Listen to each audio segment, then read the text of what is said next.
ఎర్రరాతితో నిర్మించినటువంటి నందీశ్వరుడు.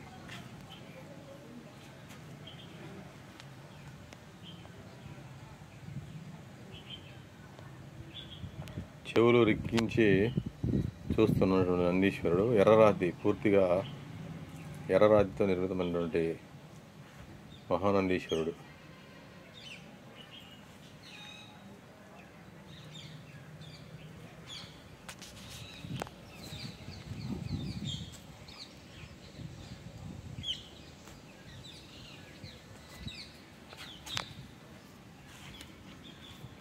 ఎత్తైన వేదిక పైన చక్కగా నిర్మించారు.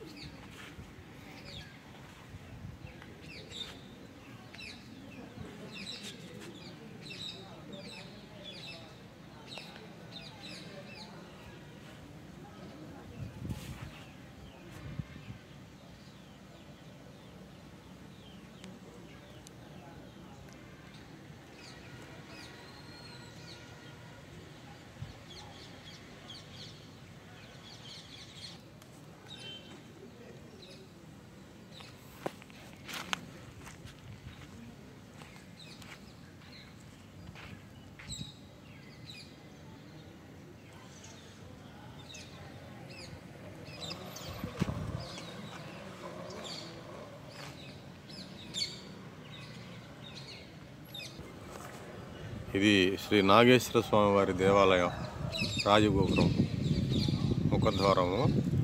చూడండి ఎంత అందంగా ఉందో.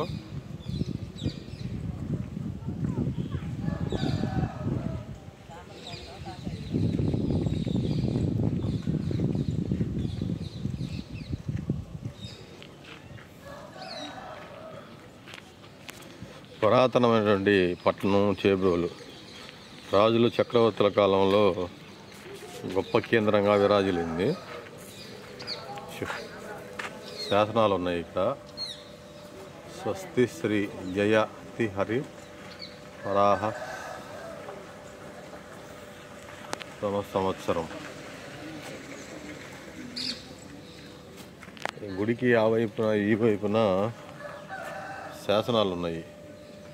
శాసనాల పైన ఈ శాసనం గురించి వివరాలు కూడా చెక్కి ఉన్నాయి. మనం లోపలికి వెళ్ళి పూజారితో మాట్లాడదాము, స్వామివారితోటి. చూడండి, శాసనాల పైన సూర్యుడు, చంద్రుడు గుర్తులు ఉంటాయి.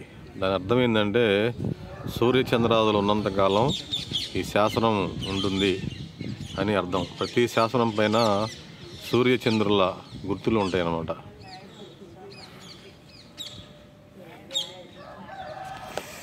గుడిలోకి వెళ్దాము.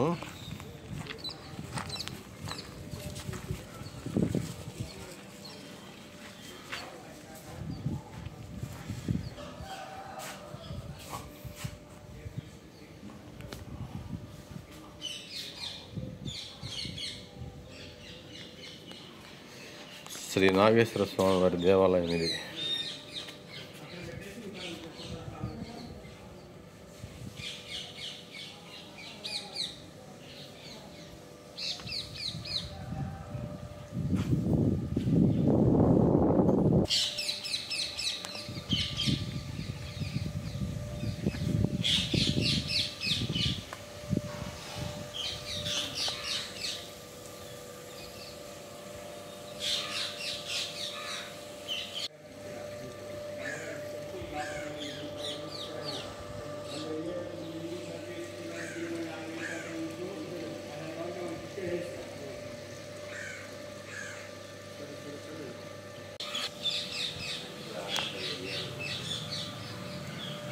ఓం నమః శివాయ.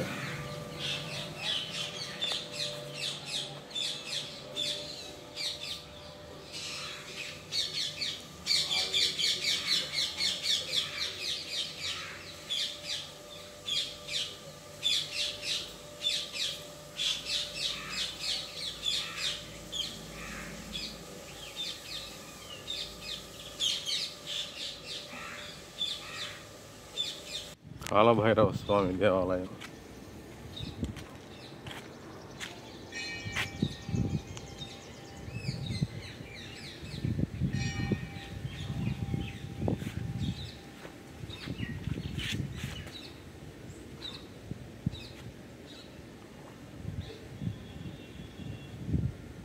క్షేత్రపాలకుడు శ్రీ కాలభైరవ స్వామి. ఓం నమ శివాయ. ఓం నమో రుద్రాయ. శ్రీ వీరభద్రస్వామి వారి దేవాలయం.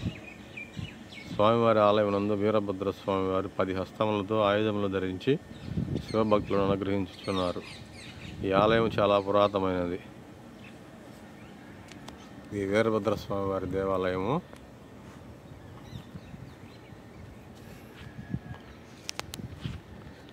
తలుపులు వేసి ఉన్నాయి. ఓం నమ శివాయ. ఓం నమో వీరభద్రాయ రుద్రాయ మహాదేవాయ.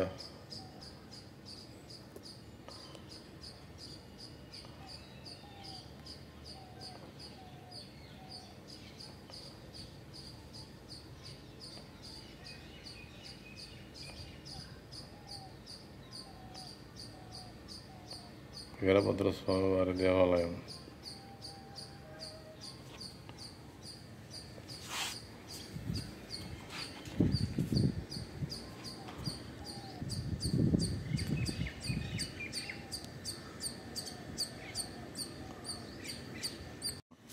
ఐదు తలకాయలు బ్రహ్మకు లోకడ.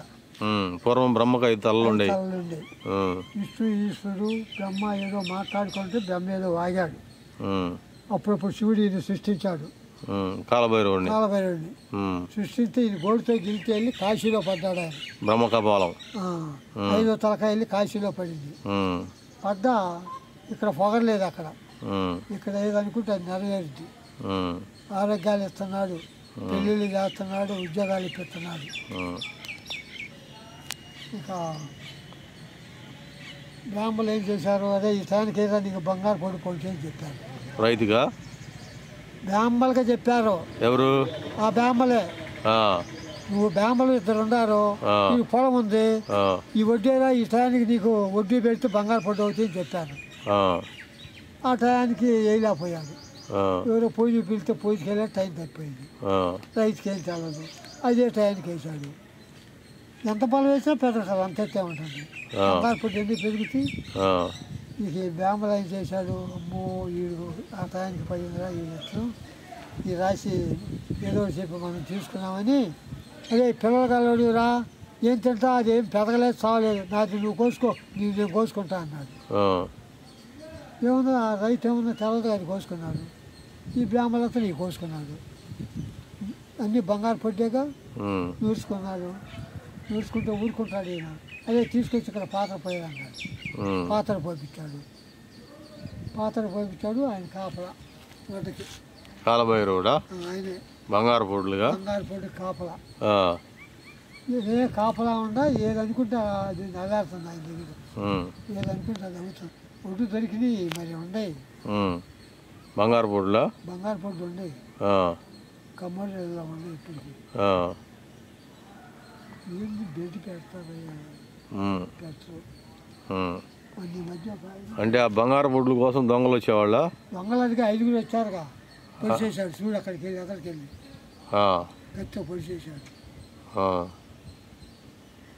అంటే ఈ తాత చెప్పేది ఏంటంటే, ఒక బ్రహ్మ ముహూర్తంలో వరి ధాన్యం చల్లితే బంగారు పొడ్లు పండుతాయి అని చెప్పాడంట బ్రహ్మదేవుడు. ఆ సమయంలో దేవుడు కాదు, శివయ్య, శివుడు పరమేశ్వరుడు చెప్పాడంట. ఒక పూజారికి చెప్పాడంట, ఒక ముహూర్తం అంటే ఆయన చెప్పిన సమయంలో వడ్లు పంట పండిస్తే వడ్లు ధాన్యం చల్లితే బంగారు పొడ్లు పండుతాయి అని చెప్పాడంట. ఆయన పూజారి ఆ సమయంలో నాటలేకపోయాడు, కానీ ఒక రైతు ఆ సమయంలో నాటాడంట. పూజారికి తెలిసింది.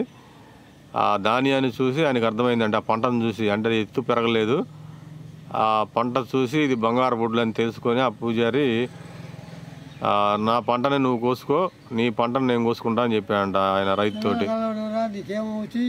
ఆ రైతు పూజారి మాటలు విని పూజారి పొలాన్ని రైతు కోసుకున్నాడు. రైతు పొలాన్ని పూజారి కోసుకుంటే అది మొత్తం బంగారు పొడ్లు అంట. అవి ఆ బంగారు పొడ్లను తీసుకొచ్చి ఇక్కడ రాసి పోసారంట. అంటే ఈ స్వామి కాలభైరవ స్వామి కింద స్వామి తాత బంగారు పొట్టు పడితే ఈ ఊరుకున్నాడా తీసుకొచ్చి ఇక్కడ రాసిపోయి అన్నాడు. బంగారు పొట్టు పాత్ర పోయిపించాడు.